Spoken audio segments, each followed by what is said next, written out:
Hi friends, आप सबको नमस्कार।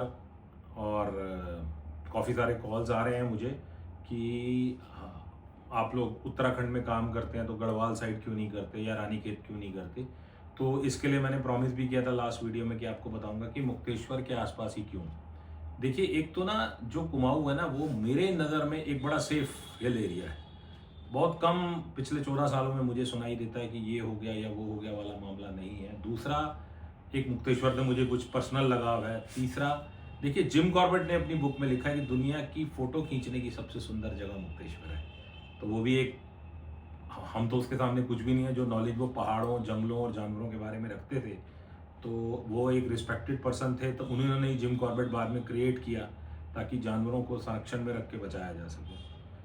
तीसरा, काठगोदाम एक्सप्रेस से आप जाते हैं, सुबह 6:45 चलती है, 11:45 उतारती है और 2 सवा 2 घंटे में आप मुक्तेश्वर पहुंच जाते हैं। हिल एरिया को अगर आप काउंट करेंगे, 65 kilometre only hill area Kathgodam से।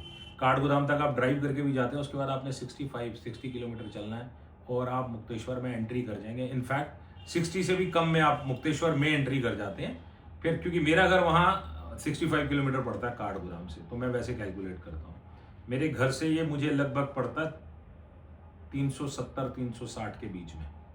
कहाँ से जा रहा हूँ, बाजपुर से जा रहा हूँ या उससे है। तीसरी बात, हाइट बहुत अच्छी है। हम अलोड़ा से ऊंची हाइट पे बैठे हैं, है ना। हम, बड़ी शांत जगह है, फॉरेस्ट एरिया बहुत सारा है, तो इसलिए कभी ये नैनीताल की तरह रश नहीं होगा। इसका बहुत बड़ा मैटर करता है कि ऐसा ना हो कि रश हो जाए नैनीताल की तरह, कल को आप बना के रहना शुरू करें 5-7 साल में। बिल्कुल ऐसा ऐसा नहीं है, क्योंकि मेरी जहाँ तक नॉलेज है, मुक्तेश्वर का 50 to 70% एरिया फॉरेस्ट में भी आता है। 50 to 60% एरिया, सॉरी। और एक ये डिस्टेंस जो है ना, पहाड़ पे ड्राइव ना करने का, कम करने का डिस्टेंस। जैसे अगर हम रानीखेत की बात करते हैं तो टू लॉन्ग, अगर हम पिथौरागढ़ की बात करते हैं वेरी लॉन्ग, हम मुंशियारी की बात करते हैं it's very very very long. मतलब आप ये मान के चलिए कि मुक्तेश्वर से 10-12 घंटे लग जाते हैं मुंशियारी के लिए। जगहें बहुत खूबसूरत हैं, पर आदमी कन्वीनियंट चुनता है, क्योंकि घर बनाएंगे या काम शुरू करेंगे तो नियर बाय ढूंढेंगे कि मैं जल्द से जल्द वहां पहुंच सकूं। सबसे बड़ी बात, दिल्ली से जब हम लोगों ने काम शुरू किया था तब यहाँ बड़ा कंजेस्टेड था दिल्ली से निकलने के बाद। पर अब आप ये देखिए, अब हम दिल्ली से बारापुला पकड़ते हैं और बारापुला से हम लोग निकलते हैं मुरादाबाद वाले बाईपास पे, गजरोला होते हुए। वो सारे ईटिंग जॉइंट्स हैं वहाँ पे, और सारे बाईपास बन चुके हैं। यहाँ से आप देखिए, पिलखवा का पुल बन गया है, उसके बाद मुरादाबाद बाईपास ऑलरेडी था, रामपुर बाईपास बन चुका है, उसके आगे बिलासपुर बाईपास बन चुका है। तो सारे बाईपास बन गए। उससे हमारे को कम से कम 2-3 घंटे का फर्क भी आ गया। पहले जो ड्राइविंग करते थे, 1-2 साल पहले जो हमने 7-8 साल ड्राइविंग की है, और अब कम से कम 2 से 3 घंटे का ड्राइविंग का फर्क आया है। और गाड़ियाँ सेफ रहती हैं, रोड खड्डे वाली नहीं है, न्यू बाईपासेस हैं, न्यू रोड्स हैं, तो एक फास्ट भी चलती है, प्लस आपका टाइम सेव होता है। मुक्तेश्वर में सबसे बड़ी बात एप्रिशिएशन, मुक्तेश्वर का एप्रिशिएशन इज सो हाई, आप इमेजिन नहीं कर सकते उतनी स्पीड से यहाँ रेट बढ़ते हैं।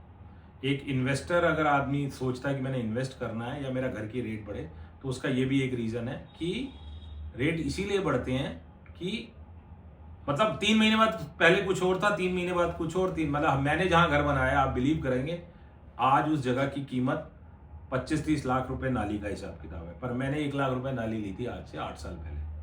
तो इन्वेस्टमेंट पॉइंट ऑफ व्यू से वेरी हाई। अच्छा, शांति बहुत है, हाइट अच्छी है, ग्रीनरी है, बारिश है। सबसे बड़ी बात, it's a fruit basket. Fruit बहुत लगते हैं, बहुत अच्छे फ्रूट लगते हैं, ऑर्गेनिक फ्रूट लगते हैं। आप सीजन में आएंगे तो आप बिलीव ही नहीं कर पाएंगे कि इतना अच्छा फ्रूट भी इंडिया में मिलता है।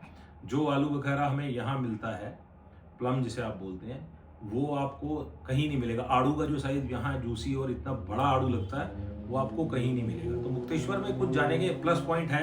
ये 4-5 प्लस पॉइंट मैंने आपको गिनवाए हैं मुक्तेश्वर जाने के, और इसीलिए मैं ज़्यादा, मेरा जो फोकस रहता है वो मुक्तेश्वर और उसके नियर बाय 20-30-40 किलोमीटर के अंदर ही रहता है।